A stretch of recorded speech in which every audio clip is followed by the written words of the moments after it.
আসসালামু আলাইকুম প্রিয় বন্ধুরা, তোমরা কেমন আছো? এসএসসি ২৬ যে সকল বন্ধুরা আমাদের এই ভিডিও ক্লাসগুলোর জন্য ওয়েট করছো, তোমাদের জন্য আজকে আমরা আরও একটি ভিডিও নিয়ে আসছি। চ্যাপ্টার 6 অধ্যায়টির নাম মৌলের ধারণা ও রাসায়নিক গণনা। এই অধ্যায়টি করার পরে আশা করছি যারা ২৬ সালের পরীক্ষার্থী আছো, তোমাদের এই অধ্যায় নিয়ে যত ভয় ভীতি আছে সবগুলো ইনশাল্লাহ দূর হয়ে যাবে। সো চলো আমরা শুরু করি আমাদের ক্লাসটি। তো বরাবরের মতো প্রধান আলোচ্য বিষয়গুলো আমরা এখানে নিয়ে আসছি। কি কি আমরা আলোচনা করছি এক নজরে তোমরা দেখে নাও, কোনো কিছু মিসিং আছে কিনা। এরপরে দেখো আমরা শুরু করছি একটা মৌল ও তার হিসাব নিকাশ। আমরা প্রথম টপিকস মৌল ও তার হিসাব নিকাশ। দেখো এই মৌলের একটা সংজ্ঞা আছে, সেই মৌলের সংজ্ঞাগুলো থেকে আমরা যোজ্যতা গ্রামে প্রকাশিত আণবিক ভরকে মৌল বলে। এটা একটা মোল মানে হচ্ছে এটা গ্রাম পারমাণবিক ভরও হতে পারে, সেটা গ্রাম পারমাণবিক ভর, অথবা এটা হতে পারে আমার গ্রাম আণবিক ভর বা দিয়ে, হ্যাঁ, হয় গ্রাম আণবিক ভর অথবা গ্রাম পারমাণবিক ভর। অর্থাৎ প্রথমত মোল মানে হচ্ছে একটা ভর। আমি যদি এইভাবে চিন্তা করি যে কোনো কিছুর, আমি যদি বলি সালফিউরিক অ্যাসিড, তাহলে 1 মোল সালফিউরিক অ্যাসিড মানে হচ্ছে এর আণবিক ভর। তাহলে এর আণবিক ভর কত? 98 গ্রাম। তাহলে 1 মোল সালফিউরিক অ্যাসিড, 1 মোল সালফিউরিক অ্যাসিড বলতে আমরা আসলে তাহলে কি বুঝবো? আমরা কিন্তু 98 গ্রাম সালফিউরিক অ্যাসিডকে বুঝবো। ঠিক একইভাবে আমি যদি বলি 1 মোল অক্সিজেন পরমাণু, তাহলে এই যে যখন আমি পরমাণু বলছি 1 মোল, তখন কিন্তু আমি পারমাণবিক ভরটাকে ইউজ করব। আমরা কি ইউজ করব? পারমাণবিক ভর। আর অক্সিজেনের পারমাণবিক ভর হচ্ছে 16 গ্রাম। তাহলে আমরা 1 মোল অক্সিজেন পরমাণু বললে 16 গ্রাম অক্সিজেনকে বোঝাচ্ছি। আবার দেখো আমি যদি বলি 1 মোল অক্সিজেন অণু, আমি বললাম 1 মোল অক্সিজেন অণু, তখন কিন্তু আমি তার আণবিক ভর ইউজ করব, এবং সেটা কত? 32 গ্রাম। এটা আমাদেরকে মাথায় রাখা দরকার যে আমি 1 মোল বলতে আসলে কি বুঝি। এখন যারা এখনও এই পারমাণবিক ভর আণবিক ভর সম্পর্কে বোঝো না, তাদেরকে একটু বলছি খুব সিম্পলভাবে। তোমার বইয়ে 1 থেকে 30 পর্যন্ত যেগুলো আছে সেই কয়েকটা পড়লেই হবে, এর বেশি কিন্তু লাগবে না। তুমি লক্ষ্য করবা যে আমরা 1 থেকে 20 পর্যন্ত কিন্তু শর্টকাট ট্রিক্সগুলো সবাই জানি মোটামুটি। যাদের পারমাণবিক সংখ্যা হচ্ছে জোর, তাদের পারমাণবিক ভর, তাদের কি ভর? এটা পারমাণবিক, ওটা কিন্তু আণবিক ভর নয়। পারমাণবিক ভর হবে দ্বিগুণ, দ্বিগুণ। অর্থাৎ পারমাণবিক সংখ্যা যদি জোর হয়, ভর হবে তার দ্বিগুণ। কি ভর? এটা পারমাণবিক ভর। যেমন কার্বনের পারমাণবিক সংখ্যা হচ্ছে 6, তাহলে তার পারমাণবিক ভর কিন্তু 12। অক্সিজেনের পারমাণবিক সংখ্যা 8, তাহলে তার পারমাণবিক ভর হচ্ছে 16। লক্ষ্য করো, পারমাণবিক ভর মানে একটা পরমাণুর ভর বোঝাচ্ছে। কিন্তু যখন আমি বলি অক্সিজেনের আণবিক ভর, যেহেতু অক্সিজেনের একটা অণুতে 2টা পরমাণু থাকে, অর্থাৎ এটা একটা গ্যাসীয় পদার্থ, এবং এই গ্যাসীয় পদার্থের এরা কিন্তু সাধারণত দ্বিপরমাণুক হিসেবে থাকে, তাহলে তার আণবিক ভর তখন হবে এই 2টা 16 যদি গুণ করি তাহলে আমার 32 গ্রাম। এভাবে আমরা আণবিক ভরটাকে বুঝে থাকি, এভাবে আমরা পারমাণবিক ভরটাকে বুঝে থাকি। এরপরে দেখো যদি আমরা বিজোড় সংখ্যক পারমাণবিক সংখ্যা দেখতে পাই, বিজোড়, তাহলে ভরটা হবে, পারমাণবিক ভর হবে দ্বিগুণ, তার সাথে তুমি 1 যোগ করে দিবা, তাহলে সেটাই হবে তোমার পারমাণবিক ভর। ফর এক্সাম্পল, আমরা যখন বলি লিথিয়াম, এর পারমাণবিক ভর কত হবে? বিজোড় সংখ্যক পারমাণবিক সংখ্যা আছে বা প্রোটন সংখ্যা, তার 3 দুগুণে 6 যোগ 1 হবে 7। তুমি লক্ষ্য করো সোডিয়ামের ক্ষেত্রে 11, তাহলে তার পারমাণবিক ভর হচ্ছে 11 দুগুণে 22 যোগ 1, এই হচ্ছে 23। এভাবে তুমি পারমাণবিক ভর লিখতে পারো কয়েকটি ব্যতিক্রম বাদে। সেই কয়েকটা ব্যতিক্রম কিন্তু আমরা জানি, এগুলো দেখে নিবা বইয়ে, ইনশাল্লাহ পারবা, না পারলে আমাদেরকে জানাবো, আমরা জানাই দেবো। এরপরে দেখো মল বলতে আমরা আরেকটা জিনিস বুঝি, সেটা হচ্ছে এসটিপিতে যে কোনো গ্যাসের আয়তন হচ্ছে 1 মোল মানে হচ্ছে 22.4 লিটার। 1 মোল মানে 22.4 লিটার। এই 1 মোল মানে কিন্তু আমরা আবার 22,400 মিলিলিটারও আমি লিখতে পারি, অথবা আমি কিন্তু ডেসিমিটার কিউবে যদি প্রকাশ করি 22.4 ডেসিমিটার কিউবও হইতে পারে। এভাবেও কিন্তু প্রশ্ন পরীক্ষা থাকতে পারে মিলিলিটার। আবার এটাও হইতে পারে যে 22,400 সেন্টিমিটার কিউব, এভাবেও কিন্তু থাকতে পারে। যে আমি কোন সময় পরীক্ষায় কোনটা একক থাকবে। আমরা লিটার থাকলে পারছি, বাকিগুলো থাকলে কেন পারবো না? অবশ্যই পারবো। এটা গেল একটা। এরপরে দেখো আমরা এই 1 মোল বলতে 1 মোল এগুলো সবই কিন্তু 1 মোল বোঝাচ্ছে। আমরা আরেকটা সংখ্যা বুঝি, সেই সংখ্যাটা হচ্ছে কি এই 6.023 10⁻23, যেটাকে আমরা বলি অ্যাভোগাড্রো সংখ্যা, যেটাকে NA দ্বারা প্রকাশ করা হয়, অ্যাভোগাড্রো সংখ্যা। সো অ্যাভোগাড্রো সংখ্যা হচ্ছে 6.02, এটা আমাদের মুখস্থ রাখতে হবে। এরপরে দেখো এই হচ্ছে মোল সম্পর্কিত তথ্যগুলা, এগুলো বেসিক আমাকে খেয়াল করতে হবে, পরবর্তীতে প্রশ্ন কেমনে হয় আমরা দেখব। এরপর দেখো মোলার আয়তন। তাহলে মোলার আয়তনের একটা সংজ্ঞা দেওয়া হয়েছে যে 1 মোল গ্যাসীয় পদার্থ যে আয়তন দখল করে।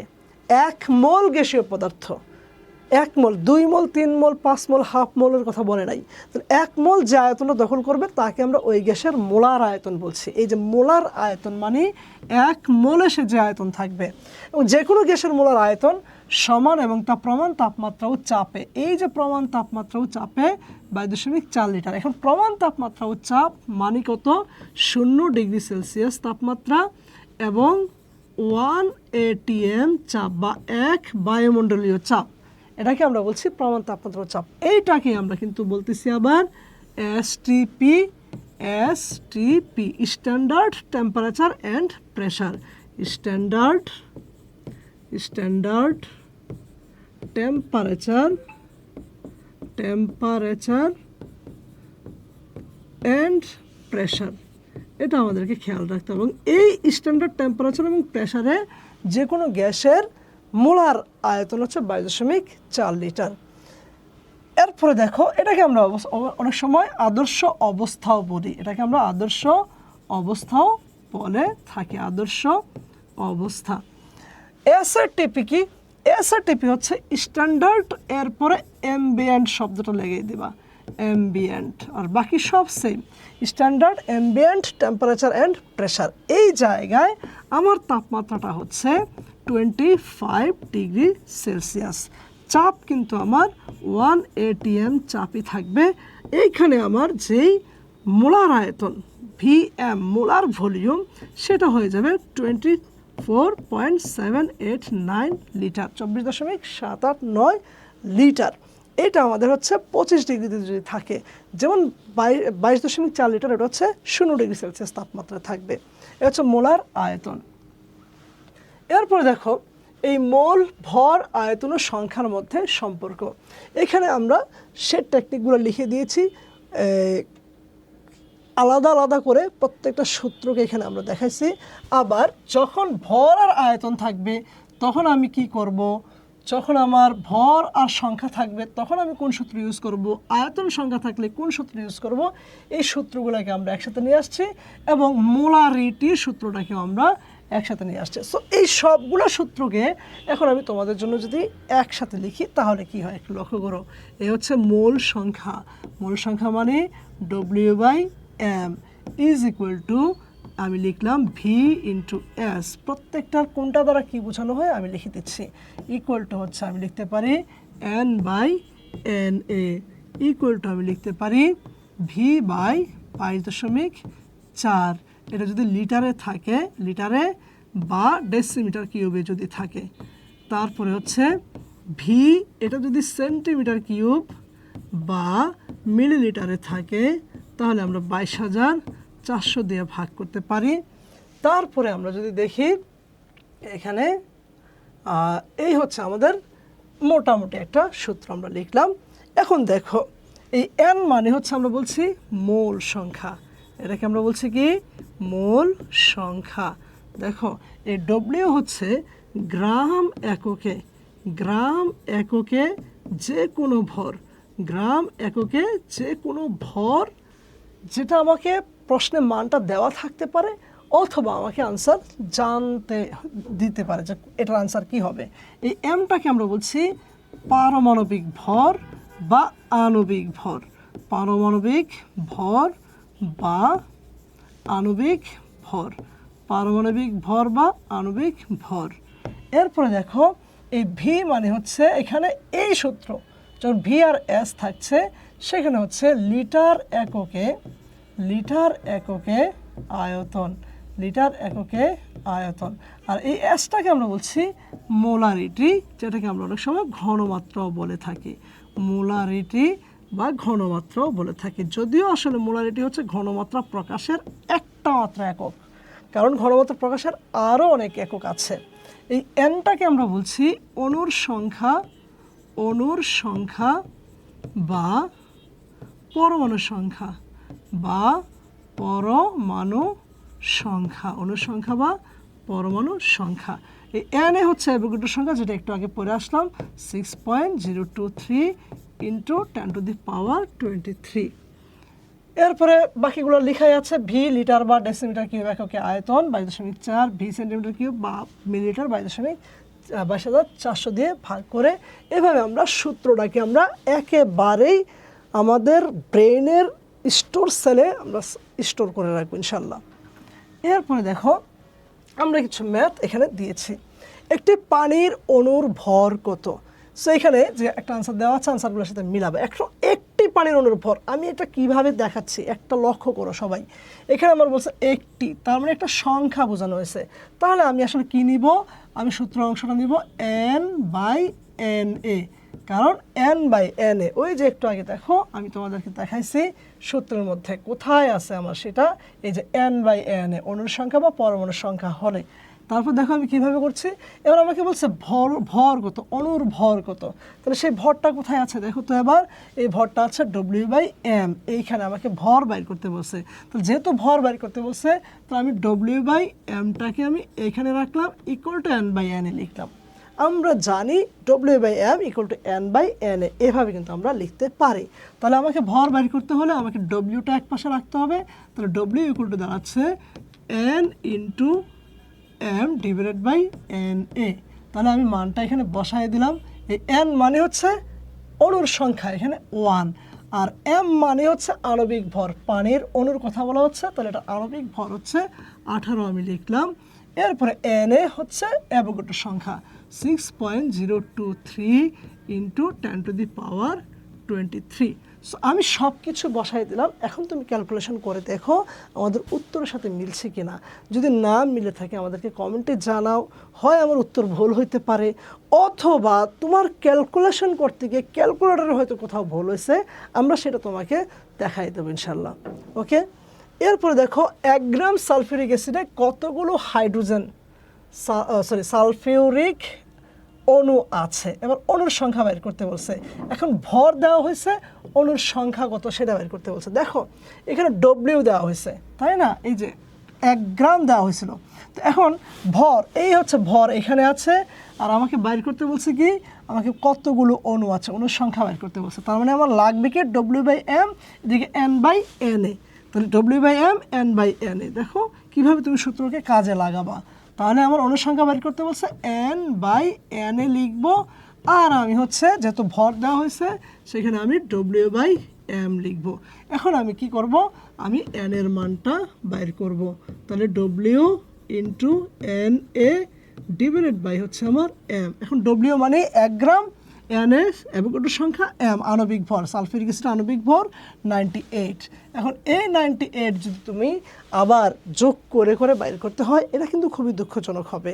এগুলো আমাদেরকে নখদর্পণে এখন রাখতে হবে, তাই না? আচ্ছা, এরপর দেখো 5 গ্রাম পানিতে কত মোল পানি বিদ্যমান। তো এখন আমাকে মোল বের করতে বলছে, তাই না? তো দেখো বাচ্চারা, মোলটা কোথায় আছে? এই যে n, এটা আমাকে বের করতে হবে। তো আমি দেখো অঙ্ক যখন করছি, তাহলে n = এখন দেখো আমাকে 5 গ্রাম দেওয়া হয়েছে, তাই না? 5 গ্রাম মানে W মান দেওয়া হয়েছে।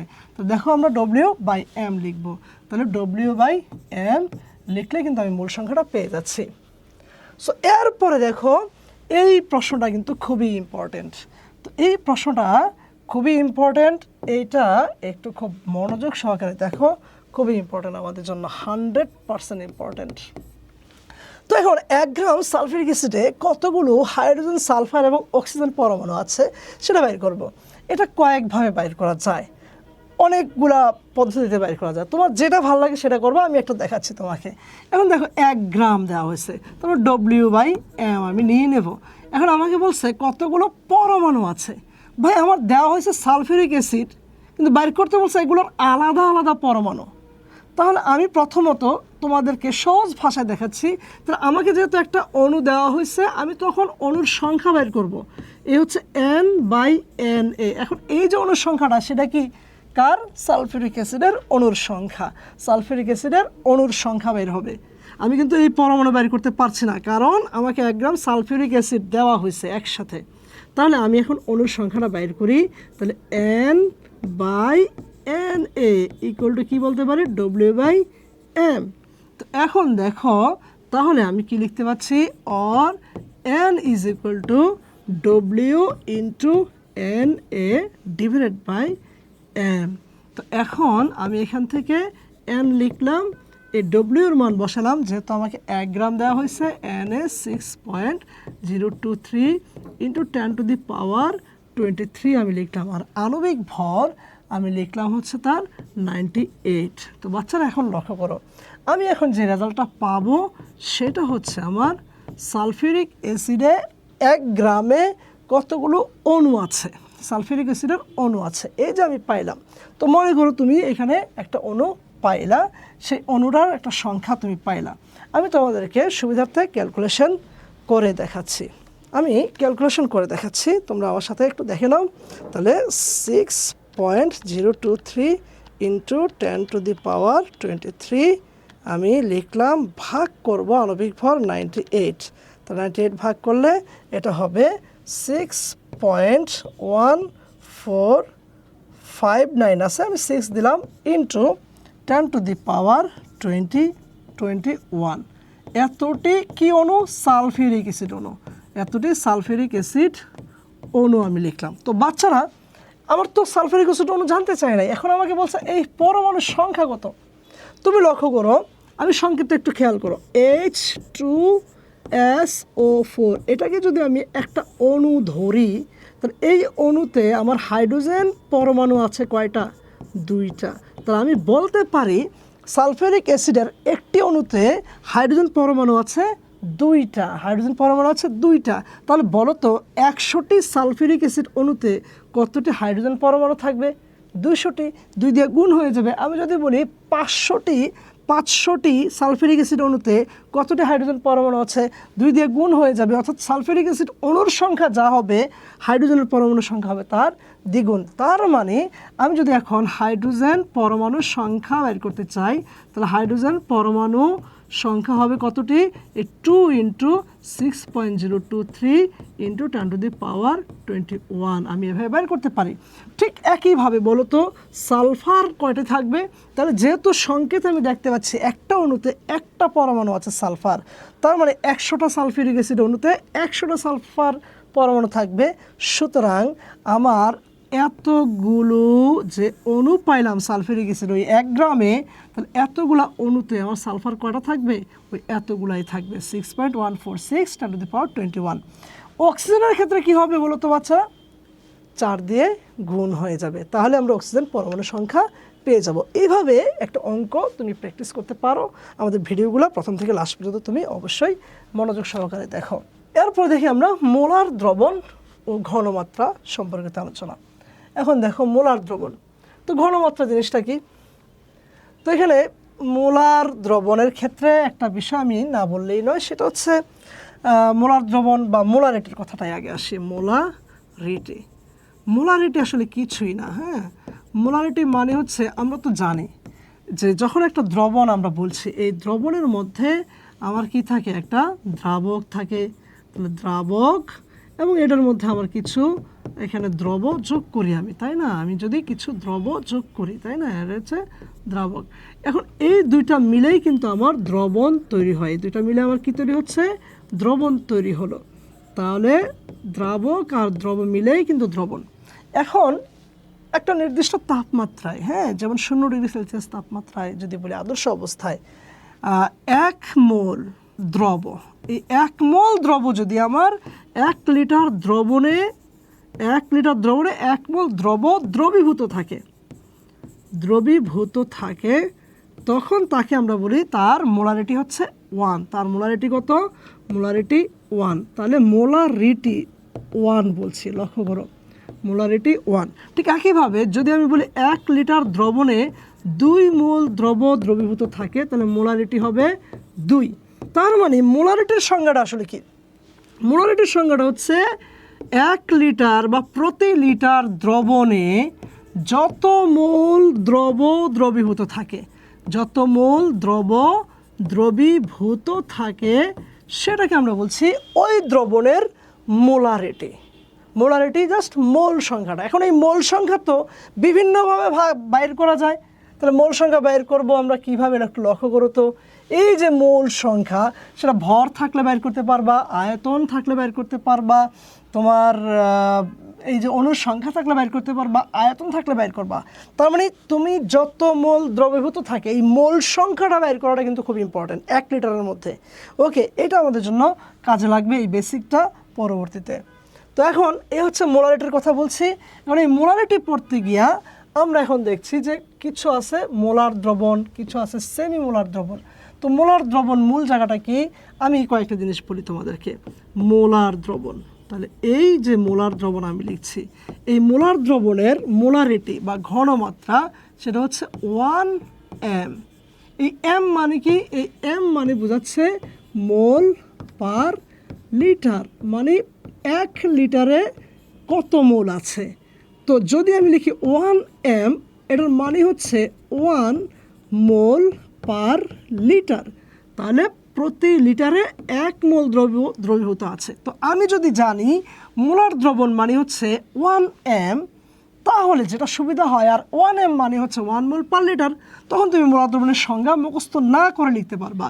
নির্দিষ্ট তাপমাত্রায় প্রতি লিটার দ্রবণে 1 মোল দ্রবীভূত থাকলে ওই দ্রবণকে মোলার দ্রবণ বলে। ঠিক একইভাবে দেখো, যদি পরীক্ষা আসে সেমি মোলার দ্রবণ, তাহলে তুমি যদি জানো 0.5m, এই যে এটা হচ্ছে সেমি মোলার দ্রবণের মোলারিটি বা ঘনমাত্রা, তাহলে তুমি কিন্তু সহজেই সংজ্ঞাটা লিখতে পারবা। তো 0.5m মোলার মানে হচ্ছে 0.5 মোল পার লিটার, তাই না? মোল পার লিটার। তাহলে তুমি লিখতে পারবা নির্দিষ্ট তাপমাত্রায় প্রতি লিটার দ্রবণে বা 1 লিটার দ্রবণে 0.5 মোল দ্রবীভূত থাকলে তাকে সেমি মোলার দ্রবণ বলে। ঠিক একইভাবে আমরা লিখতে পারি ডেসি মোলার দ্রবণ, তো 0.1 মোলার। ঠিক একইভাবে তুমি লিখে রাখো সেন্টিমোলার দ্রবণ, সেন্টিমোলার দ্রবণ হচ্ছে 0.01 মোলার। এভাবে এই মানগুলো থেকে কিন্তু তুমি দ্রবণের সংজ্ঞা লিখতে পারবা, কোন দ্রবণের মোলারিটি বা ঘনমাত্রাগত তুমি কিন্তু সেটা বের করতে পারবা। ওকে, তো এখন আমরা সেই মোলারিটি বের করার জন্য আমাদের একটা সূত্র বই আছে, সেই সূত্রটা আমরা এখানে দেখছি। বইয়ের মধ্যে এই সূত্রটা কিন্তু আমাদের কমন আছে। তো এখানে দেখো যে এই যে 1000 গুণ আছে, এর মানে হচ্ছে নিচে যে সূত্র m আছে, সে m এটার আয়তন এককটা হবে মিলিলিটার। আর যদি এটার আয়তনটা লিটারে হয় তাহলে আমার কিন্তু 1000 গুণ দেওয়া লাগছে না, কারণ মূলত আসলে লিটারে প্রকাশ করতে হবে। কিন্তু আমাদের প্রশ্নে অধিকাংশ সময় আমরা দেখে আসছি মিলিলিটারে আছে। তো মিলিলিটারে যদি আমি লিটারে নিতে চাই তাহলে আমাকে 1000 দ্বারা ভাগ করতে হয়। তো আমি এটার নিচে যদি 1000 দেই তাহলে এটাকে উপরে গেলে গুণ হিসেবে চলে আসে। এই হচ্ছে কাহিনীটা, যেটা বইয়ের মধ্যে আমাদেরকে এত এক্সপ্লেনেশন করে নাই। আশা করি তোমরা বুঝতে পেরেছ। এরপরে দেখো বাচ্চারা, 1 ডেসিমিটার কিউব বা 1 লিটার দ্রবণে দ্রবীভূত দ্রবের পরিমাণ দেওয়া হয়েছে, কত মোল থাকলে সেটার ঘনমাত্রা কেমন হবে সেটাকে আমরা কি বলবো সেটা এখানে দেওয়া হয়েছে।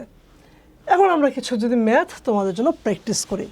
দেখো 250 মিলিলিটার আয়তনিক ফ্লাস্কে, এই ম্যাথগুলাই কিন্তু আমাদের সৃজনশীলে থাকতে পারে, এগুলো এমসিকিউতে থাকতে পারে, রাইট? এখন দেখো, তো 250 মিলিলিটার আয়তনিক ফ্লাস্কে 0.2 মোলার, তুমি কিভাবে অঙ্ক করবা?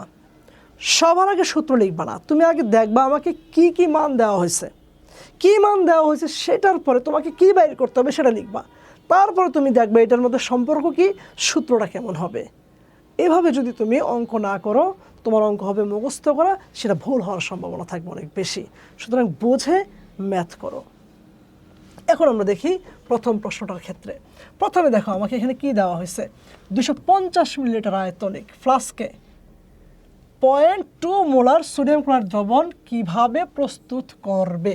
তাহলে আয়তনিক ফ্লাস্ক মানে হচ্ছে আমাকে আয়তনটা দেওয়া হয়েছে ফিক্সড করে 250 মিলিলিটার। আমার এটা লিটারে নেওয়ার দরকার নেই, এখনই নিব না।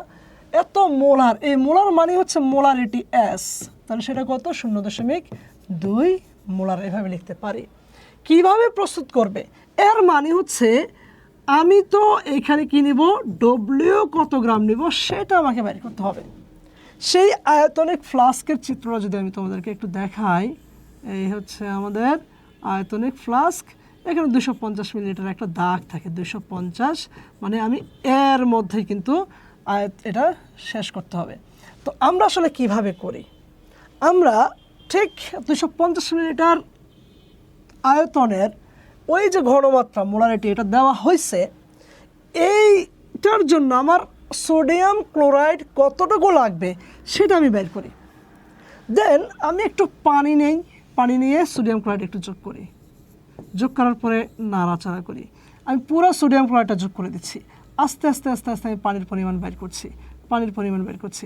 সোডিয়াম ক্লোরাইড কিন্তু দেওয়া শেষ, সোডিয়াম ক্লোরাইড কিন্তু মিক্স হওয়া শেষ। আমি জাস্ট যখনই ওই যে পরিমাণ ডব্লিউ লাগবে সেটা দিয়ে ফেললাম, এবার ধীরে ধীরে এটার আয়তনটা পানি যোগ করতে করতে আয়তনটা যখন আমি 250 মিলিলিটার হয়ে গেল, তখনই আমার 250 মিলিলিটার 0.2 মোলার সোডিয়াম ক্লোরাইড দ্রবণ প্রস্তুত হয়ে যাবে। সো কীভাবে হয়, তার মানে আলটিমেটলি আমাকে কত গ্রাম সোডিয়াম ক্লোরাইড লাগবে সেটা বের করতে বলছে। তাহলে এই হচ্ছে সূত্র।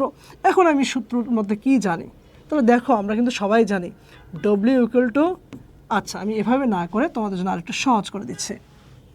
সেটা হচ্ছে দেখো, তাহলে এস ইজ ইকুয়াল টু, একটু আগে আমরা পড়ছি W by M into V. আমি কিন্তু 1000 এখনও দেই নাই, যেহেতু আয়তনটা ভি এটা মিলিলিটারে আছে, তাহলে আমি 1000 দ্বারা গুণ করে দিলাম, তাই না? তাহলে এখন আমি ডব্লিউ বাইর করছি, তাহলে ডব্লিউ ইকুয়াল টু হচ্ছে M V S divided by 1000। তুমি ডাইরেক্ট এই সূত্র লিখেও কিন্তু অঙ্ক করতে পারো। তাহলে আমি মানটা বসাই, তাহলে ডব্লিউ ইকুয়াল টু হচ্ছে আমার কত, এম আণবিক ভর, সোডিয়াম ক্লোরাইডের আণবিক ভর 58.5 ইন্টু হচ্ছে আমার ভি আয়তন 250, ঘনমাত্রা 0.2 ডিভাইডেড বাই 1000 করলে আমার একটা কিন্তু মান এখানে আসবে। তো এই মানটা আসবে এখানে কত, 2.925 গ্রাম। এই যে মানটা আসলো, এই মানটাই হচ্ছে আমার কি করব, সোডিয়াম ক্লোরাইডের পরিমাণ। তখন আমরা শেষ একটা কথা কিন্তু লিখতে হবে যে 250 মিলিলিটার আয়তনিক ফ্লাস্কে যদি আমি দ্রবণটি তৈরি করতে চাই, তাহলে প্রথমে আমি একটু পানি নিয়ে 2.925 গ্রাম সোডিয়াম ক্লোরাইড দ্রবীভূত করব, তারপরে পানির পরিমাণ ধীরে ধীরে 250 মিলিলিটার পর্যন্ত বৃদ্ধি করে দ্রবণটি প্রস্তুত করা যাবে এইভাবে। তো এখন আমরা যদি পরের অঙ্কগুলোর ক্ষেত্রে দেখো, এই যে 2 লিটার, তার মানে কি দেওয়া হয়েছে, আমাকে ভি দেওয়া হয়েছে, আমাকে 0.1 মোলার মানে আমাকে এস দেওয়া হয়েছে, কি পরিমাণ সোডিয়াম কার্বনেট আছে আমাকে ডব্লিউ বের করতে হবে। তো বাচ্চারা যেহেতু লিটার আছে, তাহলে তুমি এখন সরাসরি সূত্র এটাই ব্যবহার করতে পারো, W by M into V. তাহলে আমার আর 1000 গুণ দেওয়া লাগছে না। আর কেউ যদি মনে করো যে না ভাইয়া আমি লিটারকে মিলিলিটার করব, তাহলে মিলিলিটার করো, আবার এখানে 1000 গুণ দাও, তাহলে হয়ে যাবে। তারপরে দেখো এখানে মোলারিটি কত জানতে চাইছে, তুমি কিন্তু আগে কি দেওয়া হয়েছে সেটা লিখবা। তাহলে আমার কি কি দেওয়া হয়েছে দেখো, এই অঙ্কটার ক্ষেত্রে যদি দেখি ভি দেওয়া হয়েছে, এটার ক্ষেত্রে আমার ডব্লিউ দেওয়া হয়েছে, আমাকে মোলারিটি এস বাইর করতে হবে। দেখো কি বাইর করতে হবে, এটার মধ্যে সম্পর্ক কি, এভাবে কিন্তু আমরা সবগুলো অঙ্ক বাইর করতে পারি। এরপর দেখো শতকরা সংযুক্তি, খুবই ইম্পর্টেন্ট। এই সংজ্ঞাটা তো খুবই ইম্পর্টেন্ট। কোনো যৌগের 100 গ্রামের মধ্যে কোনো মৌল যত গ্রাম থাকে তাকে ওই মৌলের শতকরা সংযুক্তি। শতকরা সংযুক্তি কিন্তু কখনো কোনো যৌগের হয় না, কথাগুলো খুব মনে রেখো। শতকরা সংযুক্তি হবে শুধুমাত্র মৌলের, পুরো যৌগ না। ওকে, তো এখন সূত্রটা কি, কোনো যৌগে মৌলের শতকরা সংযুক্তি, মৌলের পারমাণবিক ভর পরমাণুর সংখ্যা ইন্টু 100 ডিভাইডেড বাই যৌগের আণবিক ভর। এই সূত্রটা আমরা সবাই পারি, সূত্র সরাসরি কিন্তু অনেক সময় চলে আসে এমসিকিউ এর মধ্যে। স্থূল সংকেত, তাহলে স্থূল সংকেতের সংজ্ঞা আমরা কিন্তু এগুলা দিয়ে কিন্তু অঙ্ক আছে, আমরা অঙ্কগুলা করতে পারি। ফর এক্সাম্পল আমি যদি তোমাদেরকে বলি যে পানিতে H2O, পানিতে হাইড্রোজেনের শতকরা সংযুক্তি কত বা অক্সিজেনের শতকরা সংযুক্তি কত, অথবা পানির শতকরা সংযুক্তি বের করো, যখন এরকম প্রশ্ন হবে তখন কিন্তু তোমাকে হাইড্রোজেন আর অক্সিজেন দুটোই কিন্তু বের করতে হবে। তাহলে হাইড্রোজেনের ক্ষেত্রে কি হবে, হাইড্রোজেনের শতকরা সংযুক্তি আমি কীভাবে বের করব, হাইড্রোজেন পারমাণবিক ভর হচ্ছে 1, অনেক সময় 1.008 ব্যবহার করা হয়, আমরা 1 ব্যবহার করলেও গুণা হবে না। পরমাণুর সংখ্যা হচ্ছে 2 ইন্টু হচ্ছে 100 ডিভাইডেড বাই যৌগের আণবিক ভর, এই যৌগটার আণবিক ভর কত, 18। এভাবে তুমি ক্যালকুলেশন করে যেটা হবে সেটাই হচ্ছে হাইড্রোজেনের শতকরা সংযুক্তি। একইভাবে তুমি অক্সিজেনের শতকরা সংযুক্তি কেমনে বের করবা, মনে করো শতকরা সংযুক্তি তুমি একটা পেয়ে গেছো, আছেই 2টা, আরেকটা কিন্তু তুমি 100 থেকে বিয়োগ করলেই কিন্তু আরেকটার শতকরা সংযুক্তি পেয়ে যাবে। এরকমভাবে যদি তুমি দেখো সালফিউরিক অ্যাসিডের কথা বলে, বাবারে এই হাইড্রোজেন আর সালফার যদি তুমি বাইর করতে পারো, বাকিটা তুমি 100 থেকে এই 2টার যোগফলকে বিয়োগ করলেই কিন্তু অক্সিজেনটা পেয়ে যাবা। কারণ শতকরা সংযুক্তি মানে হচ্ছে সবগুলার যোগফল কিন্তু 100 থাকবে। এই হচ্ছে তুমি সহজেও কীভাবে বাইর করতে পারো। এরপর দেখি আমরা স্থূল সংকেত। স্থূল সংকেত মানে কি, যে সংকেত দিয়ে অণুতে বিদ্যমান পরমাণুগুলোর অনুপাত প্রকাশ করে তাকে আমরা বলছি স্থূল সংকেত। খুবই সিম্পল। যেমন আমি লিখলাম এই হচ্ছে C6H6, এটা হচ্ছে বেনজিনের সংকেত বললাম। তাহলে এই যে বেনজিন এটা হচ্ছে তার আণবিক সংকেত, রাইট।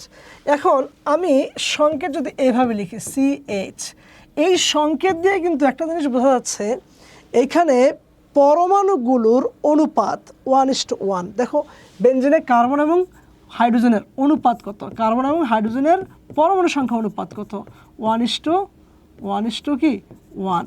তাহলে আমি এই 1:1 এই যে অনুপাতটা প্রকাশ করছে কোন সংকেত, CH, এটাকে আমরা বলছি বেনজিনের স্থূল সংকেত। এটাকে আমরা কি বলছি, বেনজিনের স্থূল সংকেত। আবার লক্ষ্য করো আমি যখন লিখছি ইথাইন, আমি কি লিখছি ইথাইন, তার সংকেত হচ্ছে C2H2। দেখো এটা হচ্ছে ইথাইনের আণবিক সংকেত, এটাকে আমরা কি বলছি, ইথাইনের আণবিক সংকেত।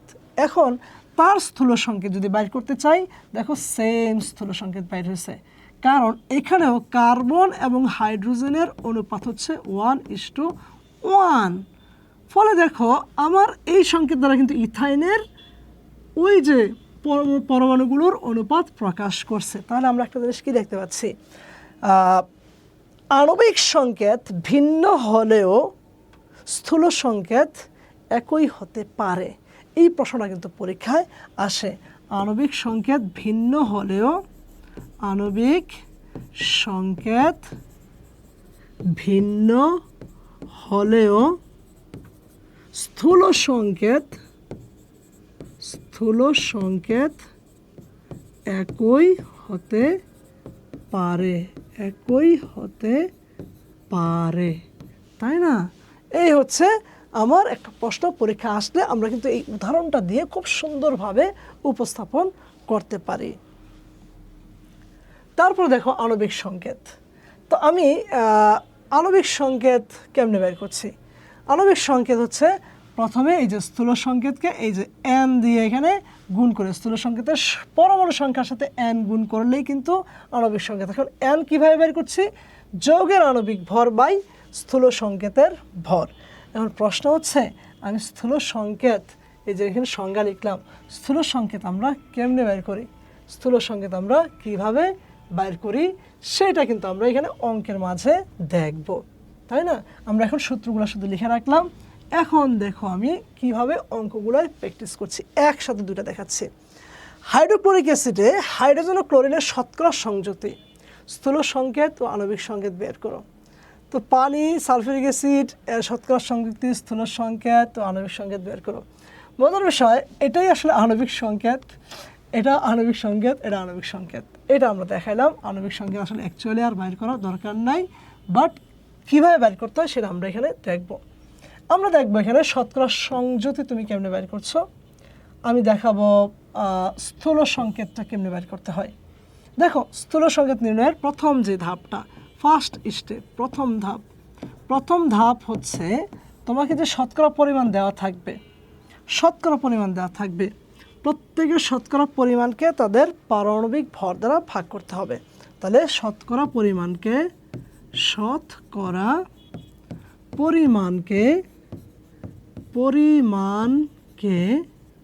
শতকরা পরিমাণকে পারমাণবিক ভর দ্বারা ভাগ করতে হবে। পারমাণবিক ভর দ্বারা ভাগ, এটা হচ্ছে আমাদের প্রথম কাজ। এই কাজটা করতে পারলে এরপরে আমরা যে দ্বিতীয় ধাপে যেটা করব, সে দ্বিতীয় ধাপে হচ্ছে আমরা যেটা করব সেটা হচ্ছে প্রাপ্ত ভাগফলগুলোর মধ্যে, প্রাপ্ত ভাগফলগুলোর মধ্যে ক্ষুদ্রতম ভাগফল দ্বারা প্রতিটি ভাগফলকে আবার ভাগ করতে হবে। প্রতিটি ভাগফলকে আবার ভাগ করতে হবে। 3 নম্বর যে ধাপ সেটা হচ্ছে প্রাপ্ত ভাগফলগুলো। এখন আমি যে ভাগফলগুলো পেলাম এখানে দ্বিতীয় ধাপে প্রাপ্ত ভাগফলগুলো প্রতিটি পরমাণুর প্রতীকের ডান পাশে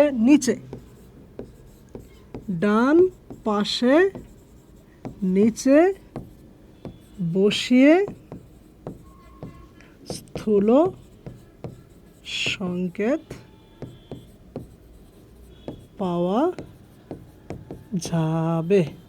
এইভাবে এই স্টেপগুলো আমরা খেয়াল রাখবো। এখানে খেয়াল রাখা দরকার যেটা 1 আছে সেখানে কিন্তু আমরা 1 লিখি না।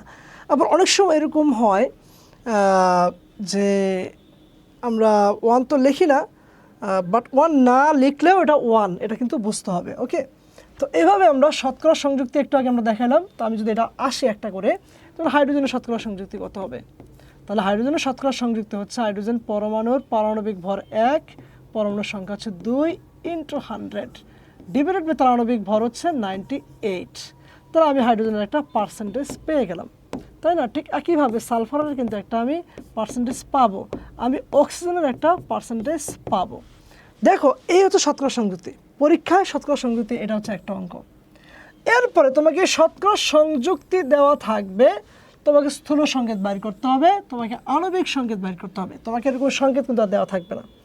তখন এই যে শতকরা সংযুক্তি আমাকে দেওয়া হইলো পার্সেন্টেজটা, যেমন হাইড্রোজেনের ক্ষেত্রে এই যে প্রথম স্টেপ আমি কিভাবে করব, হাইড্রোজেনের যে শতকরা পার্সেন্টেজটা আমি পাইলাম সেই সংখ্যাটা আমি এখানে লিখব, ভাগ করব তার পারমাণবিক ভর দ্বারা, তাহলে আমি একটা সংখ্যা পাবো। ঠিক একইভাবে সালফারের শতকরা পরিমাণকে আমি সালফারের পারমাণবিক ভর 32 দ্বারা ভাগ করলে একটা সংখ্যা পাবো। ঠিক অক্সিজেনের ক্ষেত্রে কিন্তু তখন ওই 100 থেকে বিয়োগ করলেই কিন্তু হবে এই দুইটার যোগফলকে, তাহলে অক্সিজেনটা পেয়ে যাব। এইগুলো প্রথম ধাপে আমি কিভাবে করব। দ্বিতীয় ধাপে আমি এই যে এখানে একটা ভাগফল পাচ্ছি না, এখানে একটা ভাগফল পাবো। এই ভাগফলগুলোর মধ্যে যেটা সর্বনিম্ন হবে, ক্ষুদ্রতম হবে, সেটা দিয়ে সবগুলোকে ভাগ করব। এরপরে যে ভাগফলটা পাবো সেটা হচ্ছে আমি প্রত্যেকের ডান পাশে বসাইলে ওই H2SO4ই পেয়ে যাব। এরকম বহু অঙ্ক আছে, আমরা আবার সৃজনশীলেও দেখব।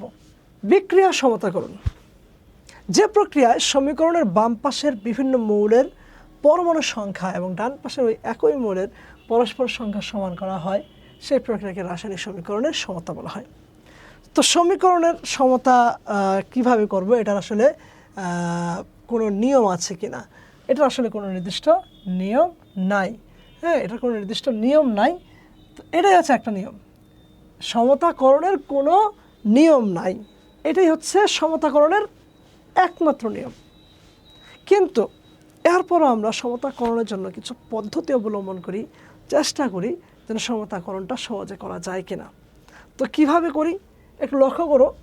প্রথমে আমরা যেটা করি, যেমন একটু উদাহরণ দিচ্ছি, ধরো মিথেন প্লাস অক্সিজেন রিঅ্যাকশন করে আমার কার্বন ডাইঅক্সাইড হচ্ছে, আমার পানি হচ্ছে। সর্বপ্রথম আমি দেখব সবচেয়ে বেশি পরমাণু আছে কোনটা, সেটা হচ্ছে হাইড্রোজেন। সবার আগে আমরা সবচেয়ে বেশিটা নিয়ে কাজ করি। তো হাইড্রোজেন আছে এখানে 4টা, এখানে আছে আমার 2টা। তাহলে আমি 2 পাশে সমান করতে হবে, বাম পাশ আর ডান পাশ। তাহলে এখানে কত লিখলে, আমি সবসময় কিন্তু মোল সংখ্যা হিসেবে লিখব। ওই সংকেতের মধ্যে কোনো চেঞ্জ করা যাবে না। তাহলে 2 আর 2 4, আর এখানেও 4 হয়ে গেল।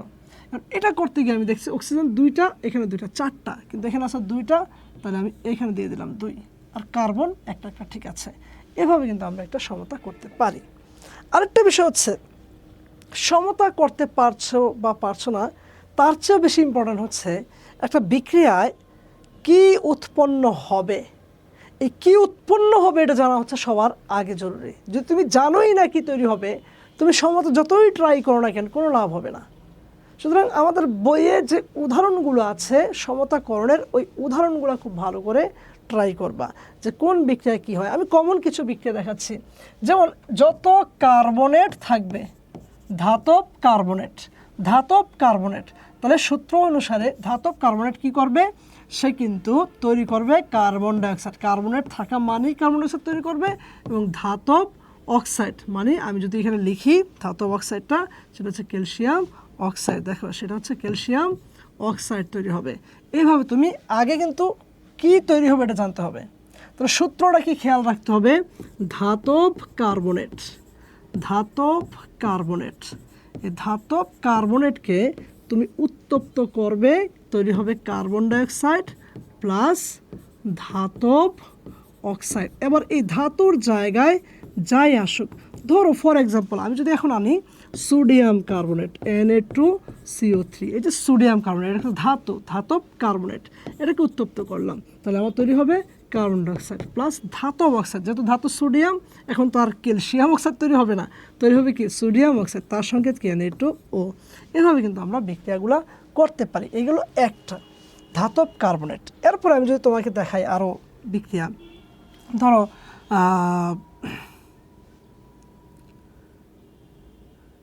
অ্যাসিড, তাই না, অ্যাসিড যোগ ধাতব অক্সাইড, ধাতব অক্সাইড। তো ধাতব অক্সাইড এরকম রিয়াকশন যদি হয় তাহলে আমরা কি করব, অ্যাসিড যোগ ধাতব অক্সাইডের ক্ষেত্রে তাহলে খেয়াল করো, অ্যাসিড যোগ ধাতব অক্সাইড মানে হচ্ছে ধাতব লবণ তৈরি হবে, ধাতব লবণ। যে ধাতুটার সাথে রিয়াকশন হচ্ছে, ধাতব অক্সাইডের সাথে রিয়াকশন, ওই ধাতুর একটা লবণ তৈরি হবে। প্লাস আমি জাস্ট একটা উদাহরণ তোমাদের একই সাথে দেখাচ্ছি।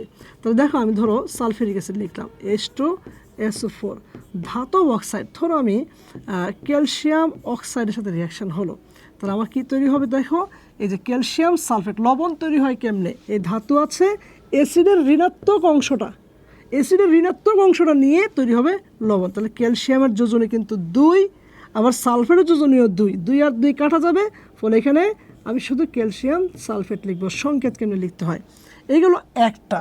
এবং তৈরি হবে আমার কি পানি, আমার তৈরি হবে কি পানি। এ হচ্ছে কমন প্রোডাক্ট, পানি তৈরি হবে। এ হচ্ছে আমি পানি লিখে ফেললাম। তো এভাবে কিন্তু তুমি কি করতে পারো, রিয়াকশান লিখতে পারো। আমি তোমাদেরকে আরও দেখাচ্ছি, যদি এরকম হয় যে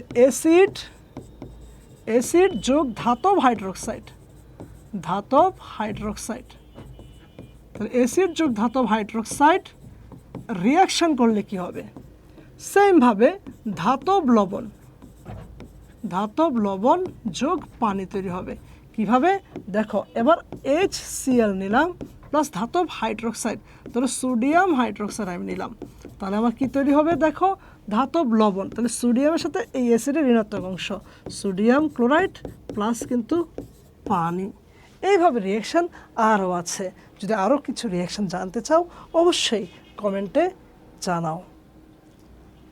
তারপরে দেখো মোল এবং রাসায়নিক সমীকরণ, মোল এবং রাসায়নিক সমীকরণ, সেটা কি খুবই ইম্পর্ট্যান্ট। এই স্টয়কিওমিতি এটা কিন্তু আমাদের ক নাম্বারে থাকবে, এটা MCQতেও থাকে হুবহু সংজ্ঞাটা। তাহলে যে শাখায় আমরা বিক্রিয়কের পরিমাণ থেকে উৎপাদের পরিমাণ এবং উৎপাদের পরিমাণ থেকে বিক্রিয়কের পরিমাণের হিসাব করতে পারি, সেটাকে আমরা বলছি স্টয়কিওমিতি। ওকে, তো এখানে আমরা হিসাবটা করব। যেমন এখানে আমরা কিছু অঙ্ক আছে, 6 মোল অ্যামোনিয়া উৎপন্ন করতে কত মোল হাইড্রোজেন প্রয়োজন। দেখো এই টাইপের অঙ্কগুলো করার ক্ষেত্রে তোমাকে আগে রিয়াকশানটা সমতা করতে হবে। রিয়াকশান সমতা করা ছাড়া এই ধরনের অঙ্ক করা যাবে না। তো অ্যামোনিয়া উৎপন্ন করতে, তার মানে এটা হচ্ছে উৎপাদক। আমরা অনেকেই এই অঙ্কগুলো মিস্টেক করে ফেলি, কোনটা বিক্রিয়ক হবে কোনটা উৎপাদ হবে আমরা খেয়াল করতে পারছি না। তো লক্ষ্য করো আমাকে বলছে অ্যামোনিয়া উৎপন্ন করতে, তার মানে অ্যামোনিয়া হচ্ছে আমার এখানে উৎপাদ। এবার বলছে আমাকে কত মোল হাইড্রোজেন প্রয়োজন, তাহলে হাইড্রোজেন প্রয়োজন, তার মানে হাইড্রোজেন হচ্ছে একটা বিক্রিয়ক। মজার বিষয় আমার কিন্তু নাইট্রোজেনের কথা কোথাও উল্লেখও নাই, কিন্তু আমার উৎপাদে আমি কি দেখতে পাচ্ছি নাইট্রোজেন আছে না নাই, আছে। তার মানে আমাকে এখানে নাইট্রোজেন লিখতে হবে। ঠিক কি উৎপন্ন হইল তার সংকেত লিখছি, কয় মোল সেটা না, কি লাগবে তার সংকেত লিখছি, কত মোল লাগবে সেটা কিন্তু আমি লিখি নাই। এবার আমরা সমতা করব, তাহলে এখানে হাইড্রোজেন 3টা, এখানে 2টা, তাহলে আমি যদি এখানে 2 দিয়ে দেই তাহলে হাইড্রোজেন হচ্ছে 3 দুগুণে 6, আর এখানে 3 দিয়ে দিলে 3 দুগুণে 6, যেহেতু এখানে 2 আছে এখানে 2 আছে, দেখো মিলে গেছে। এখন দেখো এটার 1 মোল এটার 3 মোলের সাথে রিঅ্যাকশন করছে, তাহলে 1 মোল আর একটা কি 3 মোল, তাহলে 1 মোল আর এটা হচ্ছে আমার 2 মোল। এখন পরীক্ষার হলে কি আমাকে সবগুলোর নিচে এরকম লিখতে হবে? না, তোমার শুধু যেটা লাগবে তুমি সেইটা এখানে লিখবা। যেমন 6 মোল অ্যামোনিয়া উৎপন্ন করতে, তোমাকে অ্যামোনিয়ার ইনফরমেশন দিছে, তাহলে যেহেতু অ্যামোনিয়ার ইনফরমেশন দিছে তুমি শুধু এই অংশটা পরীক্ষার এইখানে 2 মোল লিখবা। কত মোল হাইড্রোজেন প্রয়োজন, তো তুমি শুধু এই অংশটা কিন্তু পরীক্ষার এরকম টান দিয়ে তুমি 3 মোল লিখবা, এই 1 মোল কিন্তু লেখার দরকার নাই, শুধু তুমি দেখবা কি আছে কি জানতে চাচ্ছে। এখন দেখো 2 মোল উৎপন্ন করতে আমার হাইড্রোজেন লাগতেছে 3 মোল, তাহলে আমার লাগবে এখানে 6 মোল, তাহলে 6 মোল উৎপন্ন করতে লাগবে কত, 3 × 6 ভাগ 2 মোল, তাহলে কত 9 মোল। এই হচ্ছে আমার আনসারটা, দেখো 9 মোল। এবার লক্ষ্য করো পরের অঙ্কটা খুবই ইম্পর্টেন্ট, সবগুলো অঙ্ক এখানে ইম্পর্টেন্ট। এত মোল মিথেন সম্পূর্ণরূপে পোড়ালে কি পরিমাণ কার্বন ডাই অক্সাইড পাওয়া যায়? তাহলে আমাকে মিথেন পোড়ানো হয়েছে, তাহলে আমাকে কি করতে হবে, আগে রিয়াকশনটা বুঝতে হবে। মিথেন, তাহলে মিথেন CH4 পোড়ানো মানে অক্সিজেনের সাথে রিয়াকশন। এবার আমাকে বলছে কি পরিমাণ কার্বন ডাই অক্সাইড পাওয়া যাবে, এই হচ্ছে কার্বন ডাই অক্সাইড উৎপাদ হবে। শেষ, আমার কি আর রিয়াকশন নাই? অনেকে এই মিস্টেকটাই করে, এই মিস্টেকটা করা যাবে না। সো শুধু কার্বন ডাই অক্সাইড পাওয়া যাবে বলছে, আরে ভাই প্রশ্নে কি বলে দিছে তোমার তো আর কি উৎপন্ন হবে সেটা বলবে না। তোমার হাইড্রোজেন আছে না, হাইড্রোজেন আর অক্সিজেন থাকলে কি তৈরি হবে, এখানে পানি তৈরি হবে, সেটা কে লিখবে, সেটা কে লিখবে পরীক্ষার খাতায়, কি আমি মনে করাই দিব? ওকে, এখন দেখো তাহলে আমাকে সমতা করে ফেলতে হবে। একটু আগে সমতা করছি 2 মোল, এই 2 মোল। এবার লক্ষ্য করো আমার মিথেনের কথা বলছে, এই হচ্ছে আমি মিথেনে টান দিব কয় মোল, এই যে এটা কিন্তু লিখবো না, এখানে আমি বিক্রিয়ায় দেখাবো এখানে কয় মোল, 1 মোল। শেষ, কি পরিমাণ কার্বন ডাই অক্সাইড, তাহলে পরিমাণ জানতে চাইছে কার্বন ডাই অক্সাইডের, তাহলে কি পরিমাণ কার্বন ডাই অক্সাইডের এখানে তৈরি হয়েছে 1 মোল। আমি আগে মোল লিখবো, এখন এই মোল মানে এখানে কত কার্বন ডাই অক্সাইড যেহেতু, তাহলে 44 গ্রাম কার্বন ডাই অক্সাইড মানে কি 44 গ্রাম, আর এখানে মোল তো দেওয়াই আছে, তাহলে এখানে আমি আর ভরেও প্রকাশ করব না, অণুর সংখ্যা বা আয়তন কিচ্ছু লিখবো না। যদি আমি দেখি মোল দেওয়া আছে তাহলে আমি কিন্তু মোলই লিখতাম, কিন্তু আমাকে এখানে কি পরিমাণ, যদি আমাকে বলতো কত লিটার, তাহলে আমি কিন্তু এখানে 44 গ্রাম লিখতাম না ভাই, আমি 22.4 লিটার লিখতাম। ওকে, তাহলে এখন আমরা লিখতে পারি 1 মোল থেকে পাচ্ছি 44 গ্রাম, তাহলে এত মোলকে পোড়াইলে আমি কি পাবো, জাস্ট এটার সাথে তুমি গুণ দিয়ে দাও, এই 44-এর সাথে এটা গুণ দিলেই এই রেজাল্টটা পেয়ে যাবা। না পাইলে তো আমরা আছি। 12 গ্রাম ম্যাগনেসিয়াম কত গ্রাম অক্সিজেনের সাথে বিক্রিয়া করবে, খুব চমৎকার প্রশ্ন। তাহলে এটাতে আমরা যদি আসি, তাহলে ম্যাগনেসিয়াম কত গ্রাম অক্সিজেনের সাথে বিক্রিয়া করবে, তাহলে এ হচ্ছে অক্সিজেন। দেখো ম্যাগনেসিয়াম 1 পরমাণুক, এই জন্য শুধু ম্যাগনেসিয়াম লিখছে, অক্সিজেন 2 পরমাণুক, এই যে O2 লিখছে, তাহলে বিক্রিয়া করবে। এখন বিক্রিয়া করে কি তৈরি হয়, ম্যাগনেসিয়াম অক্সাইড। তোমরা যে বিক্রিয়া করবে, আমার তো উৎপাদের কথা কিছু লেখে নাই, এই জন্য উৎপাদ লিখবো না, তাই না, উৎপাদ তো আমি লিখবো। এখন আমরা সমতা করব, কি করব, সমতা করব। দেখি তো অক্সিজেন 2টা আছে, এই আমি এখানে 2 দিয়ে দিলাম, আর যেহেতু ম্যাগনেসিয়াম 2, এই যে 2 গেল আমার। এখন আমি দেখব এই যে ম্যাগনেসিয়াম 2 মোল, 2 মোল আমি লিখে ফেললাম, তোমরাও এভাবে লিখে ফেলো, বাংলায় লিখো সমস্যা নাই। কত গ্রাম অক্সিজেনের সাথে, তাহলে এখানে অক্সিজেনের কথা বলছে, তাহলে এটা হচ্ছে 1 মোল। আমার কিন্তু এটার কোনো ইনফরমেশন দেওয়া নাই, মনে রাখবা যার কোনো মান নাই তার কোনো দাম নাই, এই কথাটা সবসময় মনে রাখবা। সো ম্যাগনেসিয়াম অক্সাইডের কোনো মান এখানে দেওয়া আছে নাই, সুতরাং তার কোনো দাম নাই। সহজ অঙ্ক করো। এবার এই 2 মোল মানে কত, 2 ইন্টু ম্যাগনেসিয়াম আণবিক ভর 24 গ্রাম, তাহলে 48 গ্রাম। আর 1 মোল অক্সিজেন মানে এখানে 32 গ্রাম। তাহলে আমরা লিখতে পারি যে 48 গ্রাম থেকে আমি পাচ্ছি 32 গ্রাম, তাহলে 12 গ্রাম থেকে আমি পাবো 8 গ্রাম। সহজেই অঙ্কটা করা যায়। এই হচ্ছে অঙ্কটা। তো বাকিটা তোমরা ট্রাই করো ইনশাল্লাহ। এরপরে দেখো লিমিটিং বিক্রিয়কের কথা বলা হচ্ছে। সংজ্ঞাটা কি? রাসায়নিক বিক্রিয়া যে বিক্রিয়ক বিক্রিয়া করে শেষ হয়ে যায় সেই বিক্রিয়ককে লিমিটিং বিক্রিয়ক বলে। রাসায়নিক বিক্রিয়ায় কোনো বিক্রিয়ক লিমিটিং বিক্রিয়ক হবে তা বিক্রিয়কের পরিমাণের উপর নির্ভর করে। এটা খুব মজার একটা অঙ্ক। হ্যাঁ, তো ওই যে বলি না আমার কাছে আছে 2 টাকা, হ্যাঁ, আর এরপরে আছে তোমার কাছে আছে 200 টাকা। এখন মার্কেটে গেলাম, মার্কেটে গিয়া তোমার 200 টাকা শেষ হয়ে গেছে, আমার 100 টাকা 1 টাকা শেষ হয়েছে। কারণ আমার এই 1 টাকা মানে আসলে 1 টাকা না, সেটা তোমার 200 টাকার সমান। সো আমার 1 টাকা সমান তোমার 200 টাকা। তাহলে যখন মার্কেটে যাচ্ছি তাহলে দেখো পরিমাণে আমার এটা 2, কিন্তু আমার কিন্তু এখনও 1 রয়ে গেছে আর তোমারটা শেষ।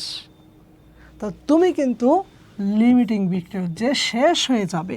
আর যখনই শেষ হয়ে গেল একটা, বাকি 1 টাকা কিন্তু আর খরচ হইল না, কারণ খরচ করতে হলে দুটো একসাথে খরচ করতে হবে, এই হচ্ছে শর্ত। তো কেউ যখন রিয়াকশান করবে, ধরো একটু আগে আমরা রিয়াকশান করছি, এই যে মিথেন প্লাস অক্সিজেনের রিয়াকশান করলাম, তাহলে আমার তৈরি হলো কার্বন ডাইঅক্সাইড আর পানি। আমি এখনও শত সমতা করলাম না, তো বিক্রিয়া করে অক্সিজেন শেষ হয়ে গেল। যখনই শেষ হয়ে গেল মিথেন রয়ে গেল, অবশিষ্ট রয়ে গেল। তো এখন আমাকে বলো, যখনই অক্সিজেন শেষ হয়ে গেল আমার তো বিক্রিয়াও শেষ, কারণ কার্বন ডাইঅক্সাইড আর পানি তৈরি হতে হলে তো অক্সিজেন থাকতে হবে, মিথেন থাকতে হবে, দুটো একসাথে থাকতে হবে। এই শেষ হয়ে গেছে, কিন্তু এ এখনও রয়ে গেছে। এ কিন্তু আর কার্বন ডাইঅক্সাইড বা পানিতে পরিণত হতে পারলো না। এর যতটুকু আছে সে সম্পূর্ণভাবে এইখানে পরিণত হলো। তাহলে আমরা যদি কার্বন ডাইঅক্সাইড বা পানির পরিমাণ জানতে চাই কতটুকু হয়েছে, আমি কিন্তু সম্পূর্ণ মিথেনের পরিমাণ থেকে এটা বাইর করতে পারবো না, কারণ মিথেন তো এখনও রয়ে গেছে, কিন্তু অক্সিজেন কিন্তু শেষ হয়ে গেছে। এই কারণে লিমিটিং বিক্রিয়ক থেকে সকল উৎপাদের সংখ্যা, ভর, আয়তন এই সবগুলো লিমিটিং বিক্রিয়ক থেকে বাইর করতে হয়। এটা সব সময় মনে রাখবো আমরা। ওকে, তো এবার আমরা দেখব এই লিমিটিং বিক্রিয়ক থেকে কিভাবে অঙ্কগুলো আসে এবং কিভাবে করতে হয়। দেখো, একটি পাত্রে 5.5 গ্রাম ও 100 মিলিলিটার সোডিয়াম হাইড্রোক্সাইড আছে। তো এখন আমাকে বলছে বি একটি পাত্রে 75 গ্রাম ও 100 মিলিলিটার সালফিউরিক অ্যাসিড আছে। এখন এ ও বি পাত্রের দ্রবণের বিক্রিয়ায় লিমিটিং বিক্রিয়ক কোনটি ও কেন গাণিতিক বিশ্লেষণ করুন। তো এখন দেখো, তো আমাকে একটা জিনিস মাথায় রাখতে হবে, লিমিটিং বিক্রিয়ক দিয়ে আমাদের ম্যাথ কখন করা লাগে? যখন আমার দুইটা বিক্রিয়কেরই পরিমাণ দেওয়া থাকে, তখনই কিন্তু আমরা আসলে লিমিটিং বিক্রিয়কটা হিসাব করব। আদারওয়াইজ একটা বিক্রিয়ক থেকে একটা উৎপাদের পরিমাণ বাইর করতে হবে, সেই ক্ষেত্রে কিন্তু আমার লিমিটিং বিক্রিয়কের প্রয়োগ কোনো নাই। তো এখন দেখি আমরা, তো আমার একটা জায়গায় সোডিয়াম হাইড্রোক্সাইড আমরা রিয়াকশান করে দেখি। তো সোডিয়াম হাইড্রোক্সাইড আরেকটাতে আমার আছে এখানে সালফিউরিক অ্যাসিড। তাহলে এরা যখন রিয়াকশান করে আমার তৈরি করে সোডিয়াম সালফেট এবং আমার তৈরি হয় পানি। এই যে সোডিয়াম সালফেট পানি, এখন আমি সমতা করি, এই হচ্ছে আমার 2, তাই না? আর এখানে পানির ক্ষেত্রে আমার হয়ে যাবে 2, আর সব কিছু ঠিক আছে। ওকে, এখন দেখো বাচ্চারা, তো আমি প্রথমে দেখব এটার কয় মোল আসলে রিয়াকশান করছে। এটা আসলে 2 মোল রিয়াকশান করছে। আর এটার কয় মোল বিক্রিয়া করছে? এটা কিন্তু 1 মোল রিয়াকশান করছে। এখন আমি দেখব এই 2 মোল, যেহেতু এটার ভর দেওয়া আছে, তাহলে আমি এখানে ভর ব্যবহার করব। 2 ইন্টু 1 মোল সোডিয়াম হাইড্রোক্সাইডের ভর হচ্ছে 40 গ্রাম, তাহলে হচ্ছে আমার 80 গ্রাম আমি লিখলাম। আর এটার 1 মোল মানে হচ্ছে 98 গ্রাম। এখন আমি দেখব এই বিক্রিয়া অনুসারে আমার রিয়াকশান আসলে কেমন হয়। তুমি সোডিয়াম হাইড্রোক্সাইডকে ধরে সালফিউরিক অ্যাসিডের পরিমাণ বাইর করতে পারো, অথবা সালফিউরিক অ্যাসিডকে ধরে সোডিয়াম হাইড্রোক্সাইডের পরিমাণ বাইর করতে পারো। যেমন দেখো, আমি এভাবে লিখতে পারি 80 গ্রাম সোডিয়াম হাইড্রোক্সাইড এর জন্য সালফিউরিক অ্যাসিড প্রয়োজন, H2SO4 প্রয়োজন, সালফিউরিক অ্যাসিড প্রয়োজন কত গ্রাম? 98 গ্রাম। এভাবে লিখতে পারি। তাহলে আমার সোডিয়াম হাইড্রোক্সাইড দেওয়া হয়েছে কত? 5.5 গ্রাম।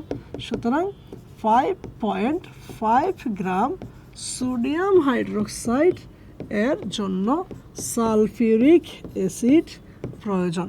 তাহলে সালফিউরিক অ্যাসিড প্রয়োজন কতটুকু? 98 ইন্টু 5.5 ভাগ হচ্ছে 80 গ্রাম। দেখি তো কত গ্রাম, তাহলে দেখি কত গ্রাম লাগে। তাহলে দেখো 98 ইন্টু হচ্ছে 5.5 ভাগ হচ্ছে 80, তো আমার লাগবে 6.7375 গ্রাম। তো দেখো এই যে প্রশ্নে যেটা দেওয়া হয়েছে সেইটার জন্য আমার সালফিউরিক অ্যাসিড কতটুকু লাগার কথা? 6.67375 গ্রাম। কিন্তু সালফিউরিক অ্যাসিড আছে, H2SO4 আছে, কতটুকু আছে? ওই 5.5 গ্রামের জন্য আমার আছে 75 গ্রাম। তার মানে যতটুকু লাগতো তার চেয়ে অনেক বেশি পরিমাণে কিন্তু সালফিউরিক অ্যাসিড আছে। তাহলে বেশি পরিমাণে সালফিউরিক অ্যাসিড আছে, তার মানে ওই 75 গ্রামের জন্য আমার যে পরিমাণ সোডিয়াম হাইড্রোক্সাইড থাকার কথা সেটার পরিমাণ আসলে সোডিয়াম হাইড্রোক্সাইডের পরিমাণটা কম আছে। তাহলে আমি এইভাবে বাইর করতে পারি। তাহলে 5.5 গ্রামের জন্য লাগবে এটা তো অনেক বেশি প্রয়োজন ছিল, মানে প্রয়োজন ছিল 6.7375 গ্রাম, কিন্তু আছে অনেক বেশি, তার মানে এ কম আছে। তাহলে আমরা লিখতে পারি সুতরাং সোডিয়াম হাইড্রোক্সাইড পরিমাণে কম আছে। পরিমাণে কি আছে? কম আছে, কম আছে। সুতরাং সোডিয়াম হাইড্রোক্সাইড হচ্ছে লিমিটিং বিক্রিয়ক, হচ্ছে লিমিটিং বিক্রিয়ক। এইভাবে কিন্তু আমরা লিখতে পারি। মজার বিষয়, এই অঙ্কটা আমরা কিন্তু অন্যভাবেও করতে পারি। আচ্ছা, এখন আরেকটা প্রশ্ন যদি পরীক্ষায় আসে যে তাহলে সালফিউরিক অ্যাসিড বিক্রিয়ার পরে অবশিষ্ট থাকবে কতটুকু? দেখো আমার 5.5 গ্রামের জন্য খরচ হচ্ছে 6.7375 গ্রাম, তো বাকি যেটা আছে সেটাই কিন্তু অবশিষ্ট থাকবে। তো অবশিষ্ট সালফিউরিক অ্যাসিড আমরা কেমনে বের করব? তাহলে অবশিষ্ট সালফিউরিক অ্যাসিড H2SO4 সেটা আমার বাইর হবে কিভাবে? এই যে দেখো 75 দেওয়া আছে মাইনাস 6.7375, এটা বিয়োগ করে দিলেই আমি কিন্তু কতটুকু অবশিষ্ট থাকবে সেটা বের করতে পারবো। এরপর আমরা দেখি উৎপাদের শতকরা পরিমাণ। উৎপাদের শতকরা পরিমাণটা কি? যে বিক্রিয়ক সবচেয়ে বেশি বিশুদ্ধ তাকে অ্যানালার বা অ্যানালার গ্রেড পদার্থ বলে, এগুলো আমাদের ক নাম্বারে থাকে। যদি কোনো পদার্থকে 99% বিশুদ্ধ করা যায় এবং এর চেয়ে আর বেশি বিশুদ্ধ করা সম্ভব হয় না, তখন এই 99% বিশুদ্ধ পদার্থকে আমরা অ্যানালার বলছি। বিক্রিয়ক 100% বিশুদ্ধ না হলে লিমিটিং বিক্রিয়ক থেকে হিসেব করে যে পরিমাণ উৎপাদ হবার কথা রাসায়নিক বিক্রিয়ায় তার চেয়ে কম পরিমাণে উৎপাদ তৈরি হয়। তো এখন উৎপাদের শতকরা পরিমাণ, এই যে সূত্রটা, তো বিক্রিয়া হওয়ার পরে প্রাপ্ত প্রকৃত উৎপাদের পরিমাণ, যেটা আমরা কলকারখানায়, শিল্প কারখানায় বা পরীক্ষাগারে আমরা পরীক্ষা করে পাই, ডিভাইড বাই বিক্রিয়ার সমীকরণ থেকে যেটা পাওয়ার কথা সেটা কিন্তু নিচে, আর যেটা সত্যিকার অর্থে পাচ্ছি সেটা উপরে, তার সাথে 100 গুণ দিলেই আমরা উৎপাদের শতকরা পরিমাণ পাচ্ছি। অ্যানালারের ভেজাল থাকে 1%, বিশুদ্ধ থাকে 99%। এই তথ্যগুলো আমাদের এমসিকিউ বা ক খ এর প্রশ্নের জন্য ইম্পর্টেন্ট। এবার দেখি আমরা এখান থেকে আমরা কিছু এমসিকিউর প্রশ্ন তোমাদেরকে এখানে দেওয়া হয়েছে, সেই প্রশ্নগুলো তোমাদের কিছু আনসার দেওয়া হয়েছে, তোমরা সেগুলা চেক করো, না পারলে তো আমরা আছি।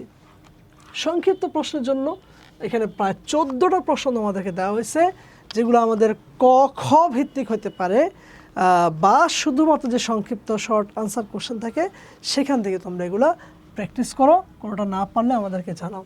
সৃজনশীলের ক্ষেত্রে আসি আমরা। এম একটি যৌগে কার্বন কত পার্সেন্ট, হাইড্রোজেন কত পার্সেন্ট এবং অক্সিজেন বিদ্যমান। যৌগটির আণবিক ভর 180। এখন আমাকে বলছে এম যৌগটির আণবিক সংকেত নির্ণয় করবো। তো প্রথমত আমাকে এই যে পার্সেন্টেজ দেওয়া হয়েছে সেখান থেকে আমি স্থূল সংকেত বের করব। কিভাবে? দেখো, তাহলে কার্বন 40%, তাহলে কার্বন এই 40 ভাগ হচ্ছে 12, এবং হাইড্রোজেন হচ্ছে আমার কত? এখানে 6.67% ভাগ হচ্ছে 1। কিন্তু আরও একটা আছে অক্সিজেন। এই যে অক্সিজেনটা আমাকে বাইর করতে হবে। অক্সিজেন কত হবে, অক্সিজেন কত পার্সেন্ট, দেখো এই দুইটা মিলাইয়া আমার যত পার্সেন্ট হবে 100 থেকে সেটাকে আমাকে বিয়োগ করতে হবে। তাহলে 100 মাইনাস আমি কি করছি 40 যোগ 6.67, তাহলে আমি এটা করলে হয় 53.33। তাহলে আমি ডাইরেক্ট করে দিলাম 53.33 আমি পেয়ে গেলাম পার্সেন্টেজটা। আচ্ছা, তাহলে আমি একটু মুছে দিই।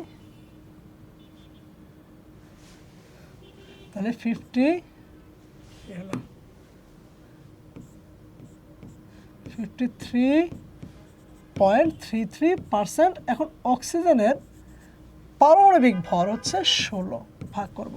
এখন আমি ভাগ করে দিচ্ছি সবগুলা। তাহলে 16 ভাগ করলাম, তাহলে এটা হচ্ছে 3.33। 40 ভাগ করি, 40 ভাগ 12, এটাও 3.33। তারপরে 6, এটা তো এটাই থাকবে 1 দিয়ে ভাগ করলে। এই হচ্ছে আমি প্রথম স্টেপ শেষ করলাম। আজকে আমরা যে থিওরিগুলো পড়াইছি তার প্রথম স্টেপ। সেকেন্ড স্টেপে আসি আমি, এই সবগুলোর মধ্যে সর্বনিম্ন হচ্ছে 3.33, সবগুলোকে আবার ভাগ করব, ভাগফলগুলোকে। প্রথম ভাগফল 3.33 ভাগ 3.33। তারপর হচ্ছে আমার হাইড্রোজেনে আসি, তাহলে 6.67 ভাগ 3.33, বোঝাই যাচ্ছে এটা 2 হবে। আর অক্সিজেন ওই এটাকে ভাগ করলে আমার 1ই হবে। এবার এই যে আমি সংখ্যাটা পাইলাম, আমি এখানে কি পাইলাম, আমি সবগুলার যে ভাগ সেটা আমি এখানে পেয়ে গেলাম 1, এটাও 2, আর এটা অক্সিজেন হচ্ছে আমার 1। এই সংখ্যাগুলোকে প্রত্যেকটা প্রতীকের ডান দিকের নিচে যদি আমি বসাই তাহলে কিন্তু আমি একটা স্থূল সংকেত পেয়ে যাব। আর যেহেতু 1 বসাতে হয় না, তাহলে স্থূল সংকেত আমি কি পাই, CH2O। এই হচ্ছে স্থূল সংকেত। এবার আমাকে বলছে যে ওটার আণবিক ভর দেওয়া আছে, তাহলে স্থূল আমাকে আণবিক সংকেত বের করতে হবে। কিন্তু আমি কিন্তু গ নম্বর অঙ্কটা সলভ করছি। এখন আমরা কি করব, তাহলে আণবিক সংকেত, তাহলে আণবিক সংকেত জিনিসটা কি, আণবিক সংকেত, তাহলে আণবিক সংকেত হচ্ছে CH2O, এই হচ্ছে আমার N।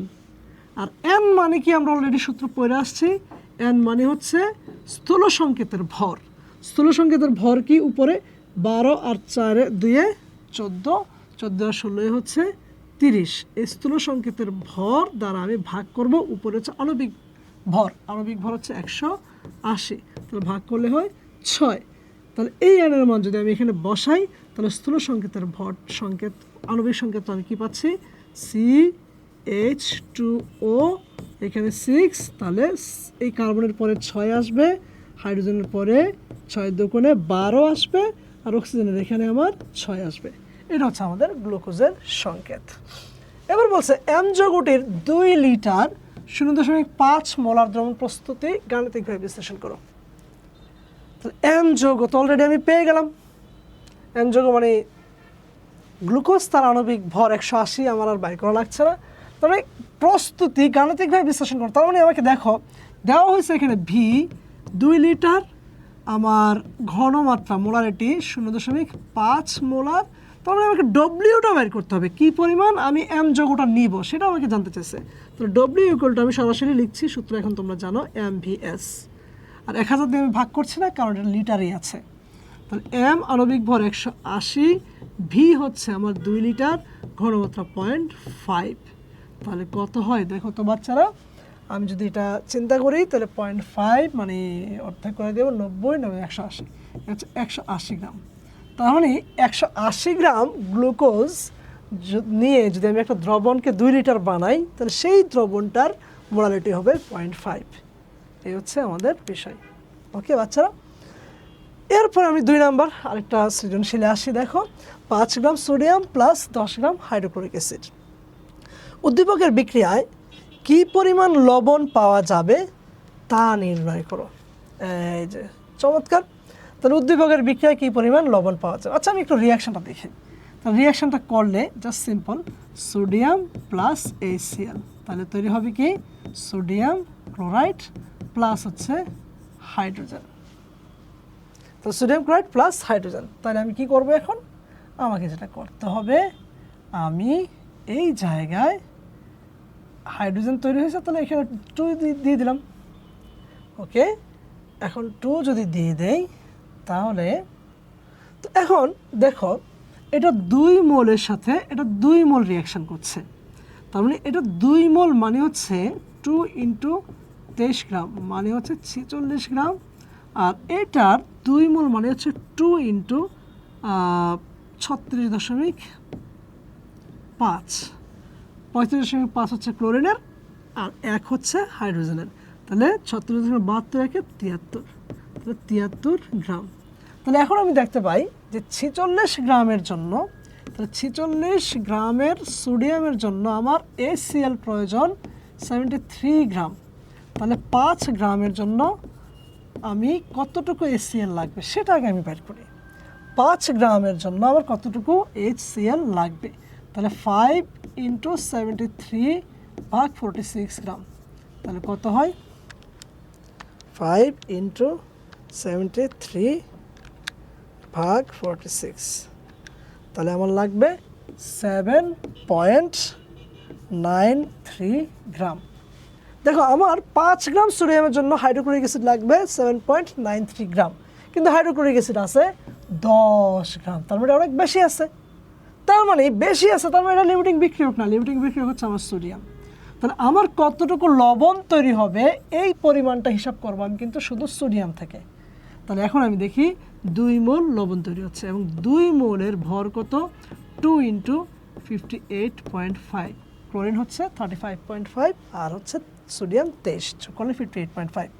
তাহলে এখন আমি লিখব যে 46 গ্রাম থেকে, তাহলে 46 গ্রাম থেকে আমি সোডিয়াম ক্লোরাইড পাচ্ছি 58 গুণ করলে কত হয়, তাহলে 60 120 3 117, তাহলে 117 গ্রাম এখানে আমি করে ফেললাম হিসাবটা। তাহলে 117 গ্রাম আমি পাচ্ছি লবণ, আর আমার তো সোডিয়াম দেওয়া হয়েছে 5 গ্রাম, তাহলে 5 গ্রাম থেকে আমি পাবো কত 117 ইন্টু 5 ভাগ 46, তাহলে দেখো 117 ইন্টু 5 ভাগ 46, 12.72 গ্রাম লবণ পাওয়া যাবে।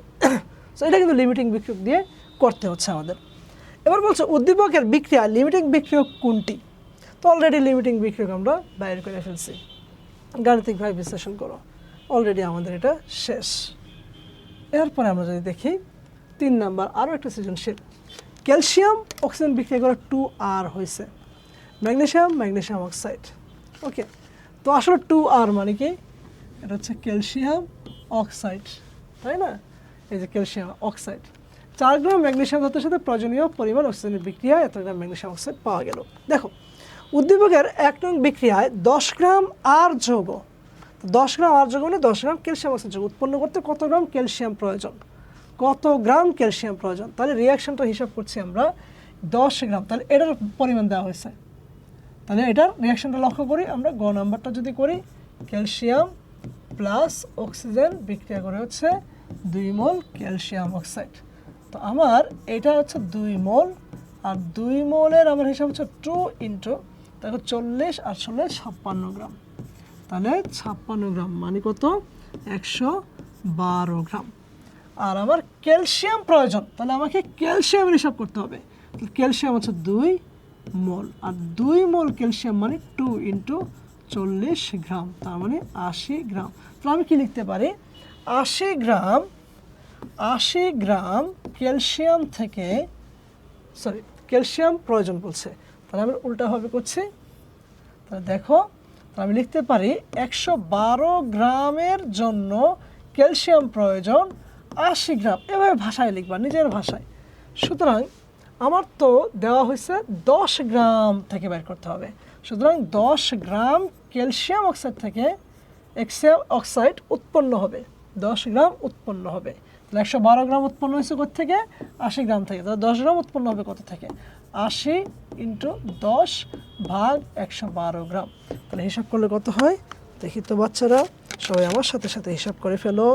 তাহলে 80 ইন্টু 10 ভাগ হচ্ছে 112, 7.14 গ্রাম।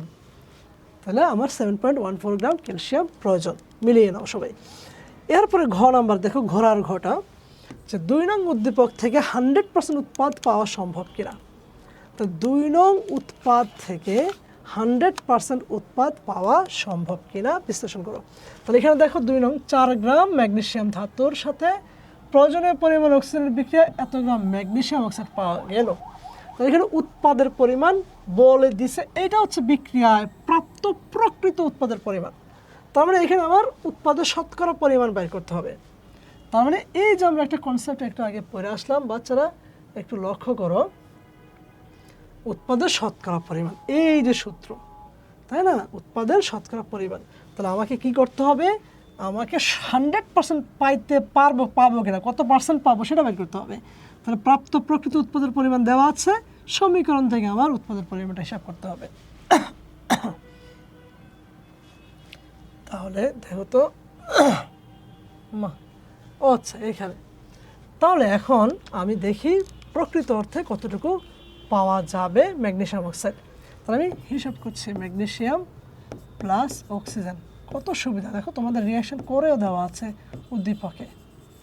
তাহলে ম্যাগনেসিয়ামের কথা বলছি 2 মোল, আর 2 মোল মানে হচ্ছে 2 ইন্টু 24 গ্রাম মানে হচ্ছে 48 গ্রাম। 48 গ্রাম ম্যাগনেসিয়াম থেকে আমি 2 মোল পাচ্ছি।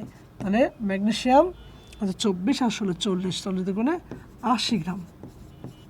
লক্ষ্য করো 48 গ্রাম থেকে আমি পাই 80 গ্রাম, তাহলে আমার 4 গ্রাম থেকে কতটুকু পাবো, তাহলে 4 গ্রাম থেকে আমি কতটুকু পাবো, তাহলে 4 ইন্টু 80 ভাগ 48, দেখো 48 গ্রাম থেকে পাইছে এটা, সুতরাং 4 গ্রাম থেকে পাবো কতটুকু।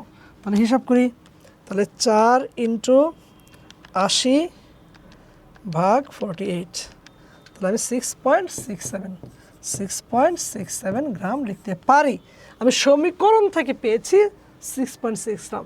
তাহলে দেখো উৎপাদের শতকরা পরিমাণ ইকুয়াল টু বিক্রিয়ায় প্রাপ্ত প্রকৃত পরিমাণ 6.67 ইন্টু 100 ডিভাইডেড বাই রাসায়নিক সমীকরণ থেকে 6.2, সরি এটা 6.2 লেখা আছে, তাহলে 6.2 ইন্টু 100 ডিভাইডেড বাই রাসায়নিক সমীকরণ থেকে পাচ্ছি 6.67।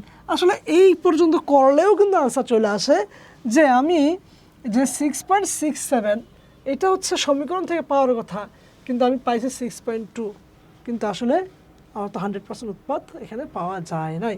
তাহলে কত পার্সেন্ট গেছে দেখি, 6.2 ইন্টু 100 ভাগ হচ্ছে 6.67, তাহলে হচ্ছে 92.95% উৎপাদের শতকরা পরিমাণ আমরা এটা পাইছি। তাহলে 100% উৎপাদ পাওয়া এখানে সম্ভব না, কারণ আমরা দেখতে পাইলাম সমীকরণ অনুসারে পাওয়ার কথা 6.67 গ্রাম, কিন্তু পাইছি আমি 6.2 গ্রাম। এইভাবে আমরা উত্তরটা লিখতে পারি। এরপরে হচ্ছে দ্য এন্ড। তো এই হচ্ছে আমাদের আজকের ক্লাসটি। কেমন লাগলো কমেন্ট করে জানাও, আর কি লাগবে জানাও।